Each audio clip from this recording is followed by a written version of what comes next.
Glória a Deus. Né? Paz do Senhor para os irmãos. Amém. Amém. Estamos aqui mais um dia, aqui na Assembleia de Deus, a Igreja Evangélica Assembleia de Deus, em Elianópolis, no nosso curso CTB, Centro Teológico Blessed. Amém? Amém. Dando continuidade à aula de História do Cristianismo, também chamada de História Eclesiástica e de História da Igreja, correto? Hoje nós estaremos estudando um tema importantíssimo para a nossa história, que é o período chamado de a Reforma Protestante. Na semana passada nós estudamos sobre as perseguições romanas contra a igreja, que começou lá por volta do ano 64 para 66, que foi liderado por Nero, e aí nós vimos todas as 10 perseguições de uma forma bem rápida, né? Acabou que não deu para gravar por motivos técnicos, né? E aí, então, depois nós falamos sobre a apostasia da igreja medieval, ok? Que foi um processo. Tudo na história é um processo. Nada ou quase nada na história é assim uma ruptura na verdade, nada na história é uma ruptura assim do nada. Entendeu? Deu meia-noite, e aí deu 11h59, meia-noite, tudo mudou. Não, nada é assim. Tudo é um processo. As coisas vão acontecendo paulatinamente. Então, o processo que levou à apostasia da igreja primitiva, culminando na igreja medieval, chamada, nominada de Igreja Católica Apostólica Romana, foi um processo. Processo este que começou com a conversão de Constantino em 313 e com a oficialização do cristianismo por volta do ano 381 pelo imperador Teodósio, que levou os cidadãos romanos a serem obrigatoriamente cristãos, que levou esses cidadãos romanos a trocarem as figuras dos seus antepassados que eles adoravam para as figuras dos antepassados da igreja, a quem eles passaram a venerar, Maria, Paulo, Pedro e etc. E aí, no século IV, século V, o título dado a Maria, o título de Mãe de Deus, Theotokos em grego, para Maria, e a oficialização do uso das imagens de escultura, que a princípio a ideia das imagens de escultura não era para adorar.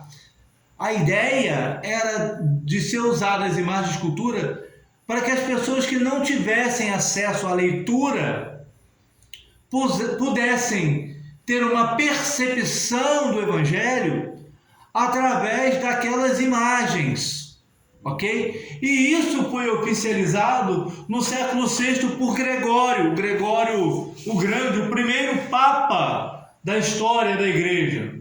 Segundo alguns arqueólogos, o primeiro Papa. Segundo outros historiadores, melhor dizendo, seria o segundo Papa.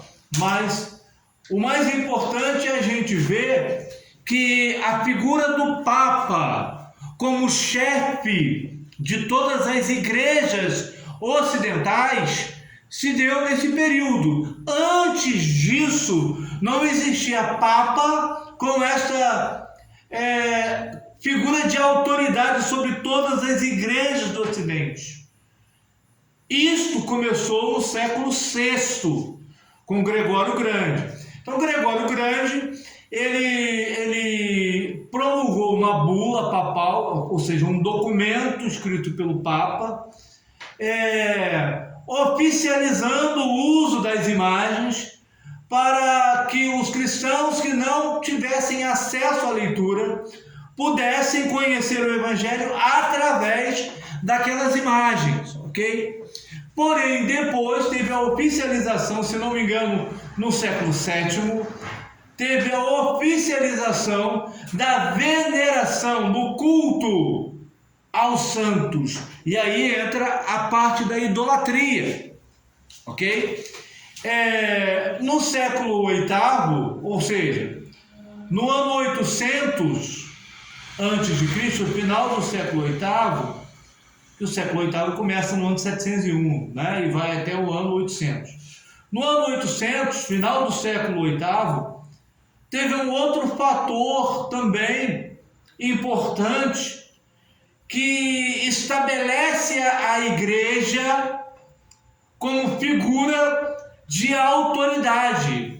No ano 800 depois de Cristo, ascende ao trono um rei chamado Carlos Magno.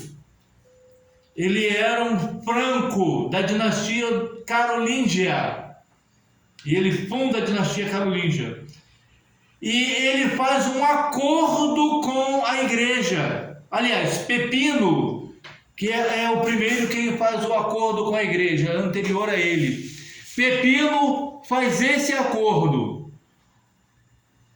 Nós vamos proteger a igreja, tá? Nós vamos proteger vocês, e vocês legitimam o nosso reino, tá? E aí no ano 800 ocorre pela primeira vez na história da igreja um fato que tornou essa igreja mais proeminente dentro desse contexto, que foi quando o Papa da época, ele coroou Carlos Magno como imperador do Sacro Império, tá? E isso deu origem à ideia de que Jesus, ele concede a coroa dos reis, ele coroa os reis, e ele concede a autoridade papal. Então, esse fato une mais ainda a igreja e o Estado, tá? Essa coroação e essa proteção dada à igreja. E Pepino Breve, se não me falha a memória, foi ele quem concedeu terras à igreja. E hoje apenas parte dessas terras é o que forma hoje o Vaticano, ok?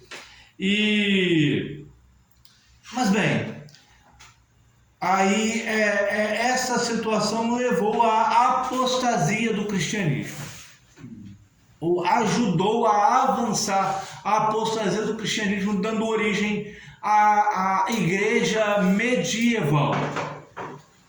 Lembrando que nesse período, as Bíblias não estavam acessíveis. O que torna a Bíblia acessível a nós hoje são as sociedades bíblicas. Então, a fundação das sociedades bíblicas pelo mundo barateou o custo das Bíblias. Tem até uma história interessantíssima de uma irmã, acho que já contei aqui, mas talvez o pastor Reginaldo se lembre. De uma irmã, se não me falha a memória, o nome dela era Mary. Ela era do país de Gales. E o sonho dela era comprar uma Bíblia. Só que ela teve que trabalhar, se não me falha a memória, 8 anos para juntar dinheiro para comprar uma Bíblia. E ela teve que viajar um espaço enorme, foi para comprar uma Bíblia. Chegando lá, na casa do pastor, que era o comportor que tinha ali, Só tinha uma Bíblia, aquela Bíblia já estava encomendada na língua gaulesa. Tá? Gaulesa não, na língua do País de Gales, se não me engano era o inglês. Se não me engano era o inglês. E o País de Gales faz parte do Reino Unido, né? Ali próximo à Inglaterra. E só que aí aquela Bíblia já estava encomendada. Mas só que aquele pastor que encomendou a Bíblia sabia ler outras línguas. Aí ele foi comovido pelo amor que a jovem teve pela Bíblia, vendeu a Bíblia para a jovem, né? Então, esse amor dessa jovem pela Bíblia levou esse pastor a fundar a primeira sociedade bíblica, se não me falha a memória, se não me engano, ficava na Inglaterra. E essa sociedade bíblica se espalhou pelo mundo, dando origem a, não reparem em meu inglês, a Society Biblic United, as sociedades bíblicas unidas pelo mundo. Então hoje tem a Sociedade Bíblica do Brasil, tem sociedade bíblica pelo mundo todo. Então isso ajudou a baratear a Bíblia. Então lembrando que nesse período a Bíblia só estava traduzida para o latim, era proibido ou proibida a tradução da Bíblia para qualquer outra língua que não fosse o latim. Então o povo comum não tinha acesso à Bíblia, mesmo aqueles que sabiam ler não teriam acesso, porque só tinha tradução da Bíblia autorizada pela Igreja Católica, tá? Em latim. E alguns países de língua inglesa. Isso. Todos os países, né? Então, os reformadores, agora entrando na nossa disciplina, né? Ou seja, no conteúdo de hoje, eles foram eruditos, todos eles eram do círculo teológico, e aí vem a importância de se estudar, porque praticamente todos os reformadores da história da igreja eram teólogos, e a reforma protestante teve início nos círculos acadêmicos, ou seja, nas universidades, nas academias de teologia, tá? E então, fala, Eduardo, você levantou a mão? Não, eu queria perguntar, compilar e baratear, qual teria diferença? Ou... Compilar para baratear? Baratear é tornar algo barato, mais acessível financeiramente. Então o que seria compilar? Compilar seria você pegar vários fragmentos de um texto E juntar. Isso é compilação. Ok? Então vamos lá. Bom, a reforma protestante, assim como a apostasia da igreja, é um processo. Tranquilo. Tá sem gás, não precisa não, mas...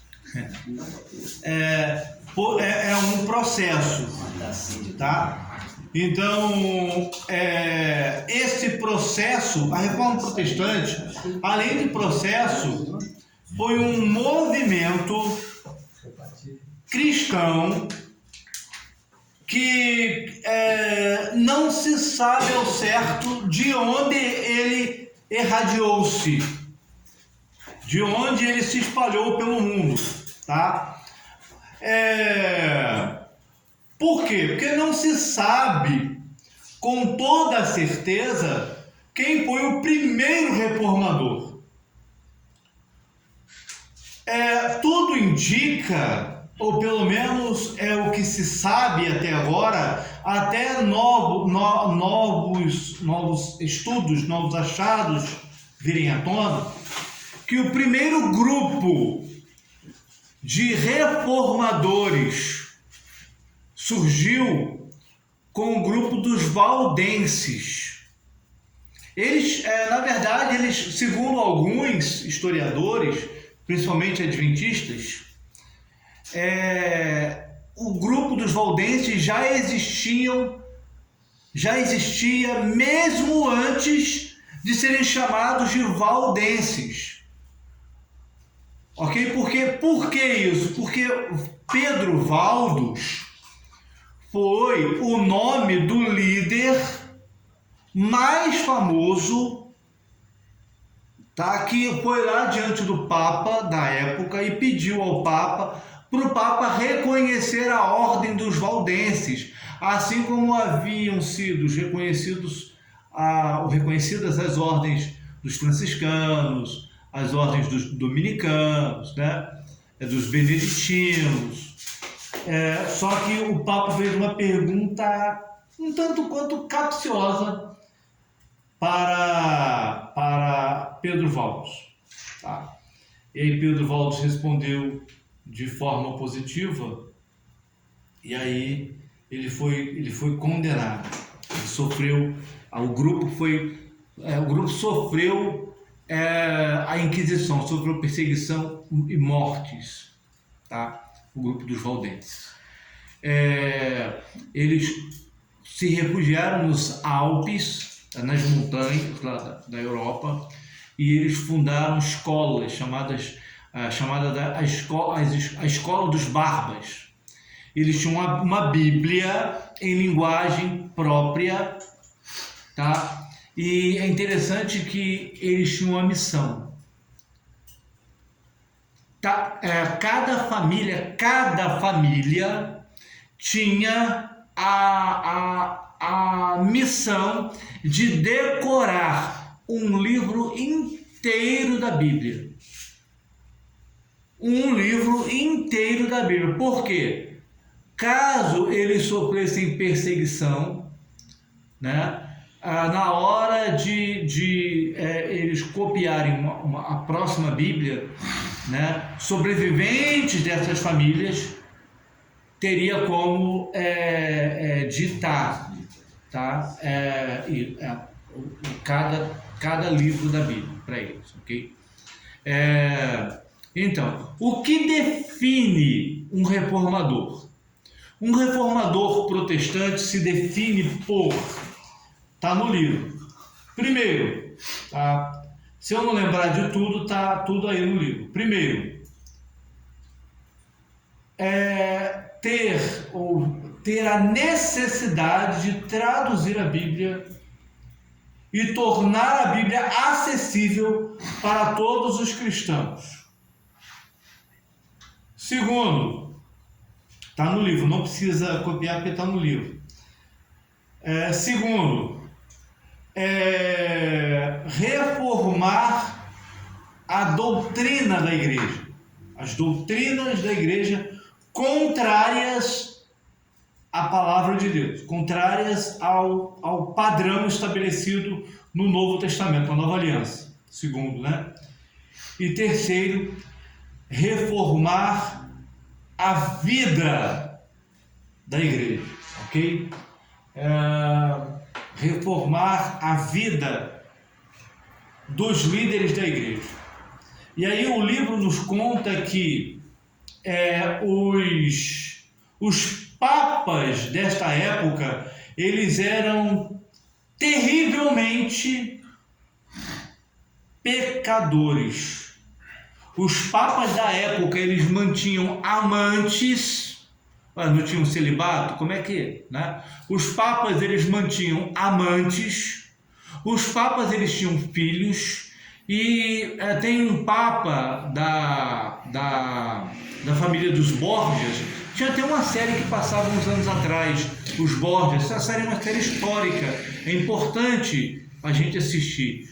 E teve um desses Borgias que ele tinha filhos, onde dois irmãos, um casal, mantinham uma relação incestuosa, irmão com irmã, tá?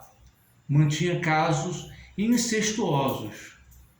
E alguns desses papas não estavam comprometidos com a espiritualidade. Alguns tinham a vontade de serem guerreiros, como o Papa Júlio III, né? Outros tinham predileção ou preferiam os gastos exagerados para reformar, para pintar, para deixar tudo bonitinho, e acabava com o tesouro lá, com o que a igreja tinha, né, de riquezas.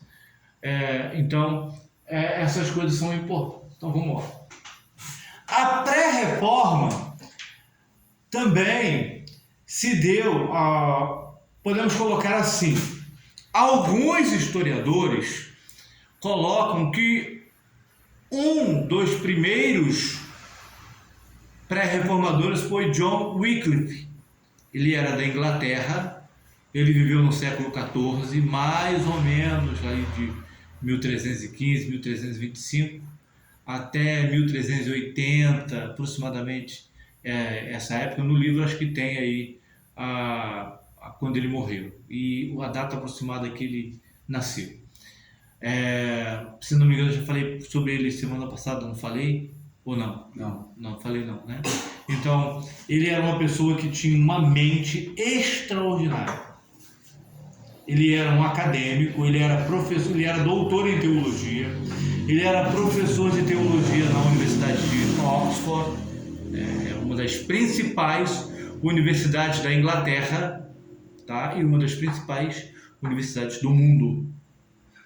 Quem se forma na Universidade de Oxford, né? Universidade de Cambridge, na Universidade de Paris, na Universidade de Edimburgo, é top, é o top dos tops. E eu só conheci uma pessoa que se formou em pelo menos duas dessas universidades. Foi o saudoso doutor Russell Shedd, quem eu tive o prazer de conhecer em 2014 na igreja presbiteriana do Alcântara, quando ele veio dar uma palestra. Na primeira igreja, nem lembro mais onde fica a primeira igreja presbiteriana de Alcântara, né? Um dos presbíteros de lá é meu amigo e ele me fez o convite, né? E eu estive lá nesse dia. Então, ok? Então, ele era inclusive chamado de a joia rara do Oriente, do Ocidente, porque John Wycliffe, ele era uma pessoa extremamente inteligente.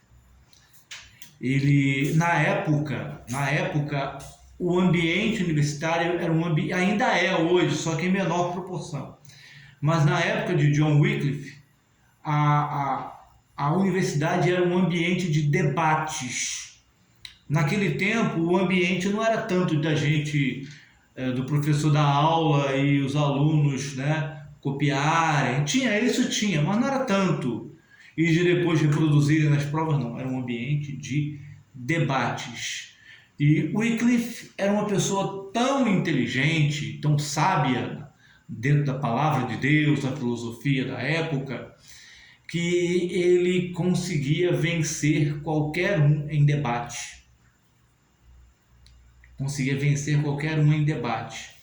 Ele argumentava de tal maneira que os argumentos dos oponentes acabavam e ele continuava com argumentos capazes de convencer, né? Ok? Tem um filme dele no YouTube, quem quiser assistir o filme Wycliffe, eu tenho ele em DVD, mas ele é um filme que não passa mais ou menos uma hora e pouca, acho que não chega nem 1h20. Wycliffe, esse filme para mim é até que resume muito, que conta muito pouco da sabedoria de Wycliffe, tá? Mas Wycliffe, ele protestou contra as riquezas exageradas dos papas. Ele dizia que, não vou falar de forma resumida, que eu tenho muita coisa para falar hoje também, né? Ele dizia que o certo era o Papa pegar o dinheiro, as riquezas que tinha na igreja e distribuir para os pobres. E nesse tempo, tinha os camponeses, era uma época, predominava o regime feudal, a sociedade feudal, né? Onde a maioria das pessoas moravam em feudos, grandes extensões de terras, compostas por fazendas, grandes fazendas, onde eram plantados produtos para o consumo próprio e em determinada proporção para a comercialização. Só que era um comércio sem moeda, era um comércio à base de troca. Por exemplo, lá em casa eu tenho um pé de tangerina, infelizmente esse ano não frutificou. E o pastor Reginaldo tem um pé de figos. E aí eu troco metade da produção do meu pé de tangerina, né, pela metade da produção do pé de tangerina, do pé de figos do pastor Reginaldo. Então eram tipos de trocas, ok? Mas então, o Wycliffe, ele viveu num período em que tinham 3 papas rivais brigando pelo poder. No livro aí está o porquê dessa disputa, né? O que ocorreu foi que, por questões de política, digamos assim, o Papa ele saiu de Roma e foi para Avignon, na França.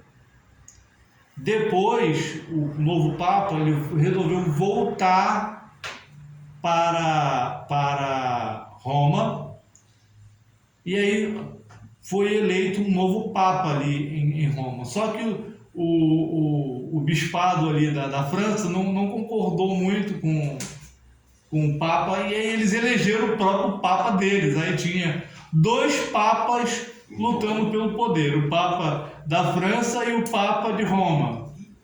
E aí depois foi um terceiro Papa eleito para acabar com os outros 2, né? E aí a igreja estava mais preocupada em resolver esses problemas do que nas questões de cunho herético, digamos, herético entre aspas, né? Porque tudo aquilo que o Wycliffe estava ensinando era que a igreja deveria voltar aos padrões do Novo Testamento. Porém, depois ele foi julgado, estou falando de forma muito resumida, tá, irmãos? Depois ele foi julgado, aí no livro inclusive tem no meu canal do YouTube, tá? Eu estou falando isso, irmão, não é só para promover meu canal, não, sim. Se os irmãos verem, se os irmãos se inscreverem, vão me ajudar, vão.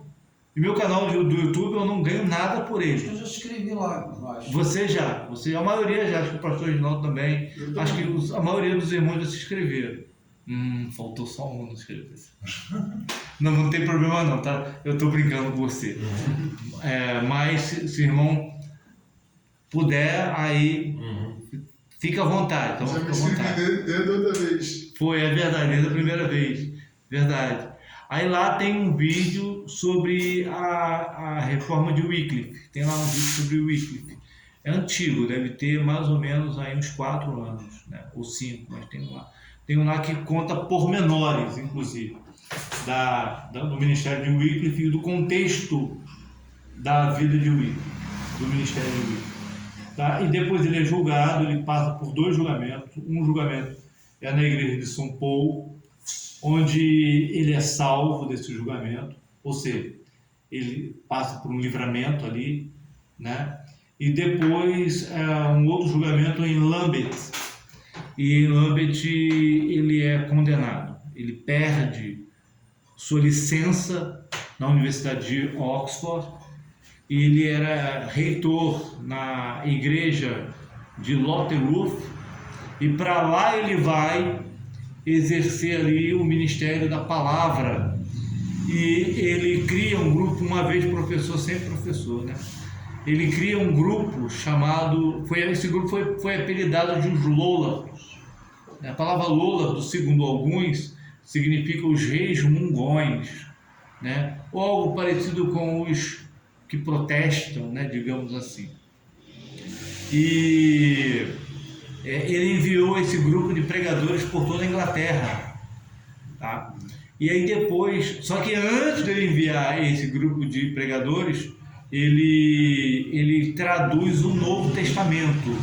Só que ele não traduz do grego para o inglês, ele traduz da Vulgata, do latim, para o português. Toda a tradução ela é melhor se for do original para a língua, ok? Para o vernáculo ali, para a língua que fala as pessoas que moram, né, ali. ok?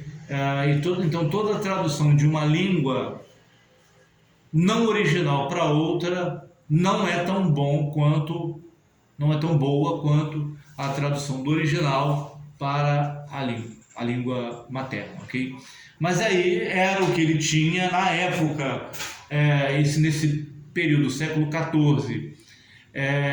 A maioria, né, dos líderes da igreja, eles ainda não tinham acesso ao grego e ao hebraico. Isso só vai acontecer mais tarde, no final do século XV e início do século XVI, tá? Que foi com o período da Renascença. Não foi o período chamado da Renascença, ok? E aí o que acontece foi que o Wycliffe depois ele morre, ele sofre um infarto, morre, é enterrado. Depois acontece um concílio em Constança, que é o concílio que torna o Papa o terceiro lá vitorioso, né? E nesse concílio o Wycliffe é condenado, só que ele já estava morto. Foi condenado. Ele é condenado à fogueira, só que ele já estava morto. E aí... Ou seja, quem mandava era o papado lá que...